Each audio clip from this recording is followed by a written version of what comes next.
Hi friends, நான் உங்கள் சொன்னேன். இன்றைக்கி நான் ரெசிபி பார்க்க போகிறோம் அப்படின்னா கத்திரிக்காய் முருங்கைக்காய் சாம்பார் எப்படி வைக்கிறேன்னு பார்த்தலாம். ரொம்பவே ஈஸியான மெத்தடில் இருக்கும். வாங்க வீடியோக்குள்ளே போகலாம். ஃபுல் வீடியோவும் பாருங்கள். இப்போ ஒரு குக்கரில் 200 கிராம் அளவுக்கு துவரம்பருப்பு வாஷ் பண்ணி வச்சுருக்கேன். அதில் 2 பச்சை மிளகாய் சேர்த்துக்கோங்க. உங்கள் காரத்துக்கு ஏற்ப எத்தனை பச்சை மிளகாய் வேணுமோ அதனை சேர்த்துக்கோங்க. 2 நார்மல் சைஸ் தக்காளி, ஒரு பெரிய வெங்காயம் சேர்த்துருக்கேன். உங்கள்கிட்ட சின்ன வெங்காயம் இருந்தால் ஒரு கைப்பிடி அளவு சேர்த்துக்கோங்க. இன்னும் ரொம்பவே பெஸ்ட்டு.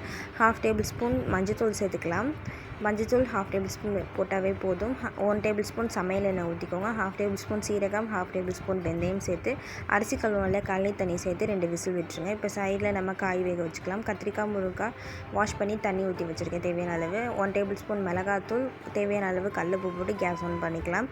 நல்லா கலந்து விட்டுடலாம். சைடில் இங்கே காய் வந்துட்டுருக்கட்டும். அங்கே விசில் வரட்டும் பருப்பு. அந்த சைட் கேப்பில் ஒரு சின்ன நெல்லிக்காய் சைஸ் அளவுக்கு புளி கரைச்சி வச்சுக்கலாம். இப்போ விசில் வந்தாச்சு. பருப்பை மற்ற வச்சு நல்லா மசிச்சு விட்டுக்கலாம். மசிச்சு விட்டோம் அப்படின்னா பருப்பு கொஞ்சம் நல்லா மசியும். நம்ம கரண்டியில் மசிக்கிறத விட மற்ற வச்சு மசித்தோம் அப்படின்னா கொஞ்சம் குவான்டிட்டியும் அதிகமாக கிடைக்கும்.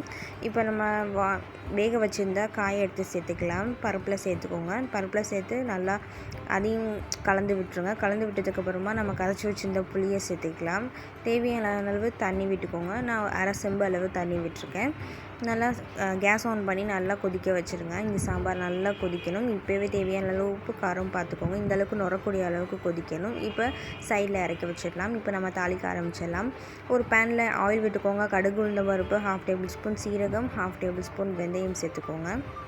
வெந்தயம் சேர்த்ததுக்கப்புறமா கருவேப்பிலை, கொஞ்சமாக பெருங்காயம் சேர்த்துக்கோங்க. தூள் பெருங்காயம், கட்டி பெருங்காயம் எதுவாக இருந்தாலும் சேர்த்துக்கோங்க. உங்கள்கிட்ட சின்ன வெங்காயம் இருந்தால் போட்டுக்கோங்க. என்கிட்ட பெரிய வெங்காயம் இருந்தால் இருக்குது, அதனால தான் பெரிய வெங்காயம் சேர்த்துக்கலாம். இப்போ நம்ம தாளித்து விட்டு கொட்டிடலாம்.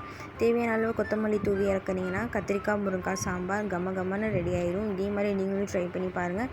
இந்த மாதிரி டிஷ்ஷஸ் வேணும் அப்படின்னா நம்ம சேனலில் லைக் பண்ணுங்கள், ஷேர் பண்ணுங்கள், கமெண்ட் பண்ணுங்கள். மறக்காமல் சப்ஸ்கிரைப் பண்ணி வச்சுக்கோங்க. தேங்க்ஸ் ஃபார் வாட்சிங்.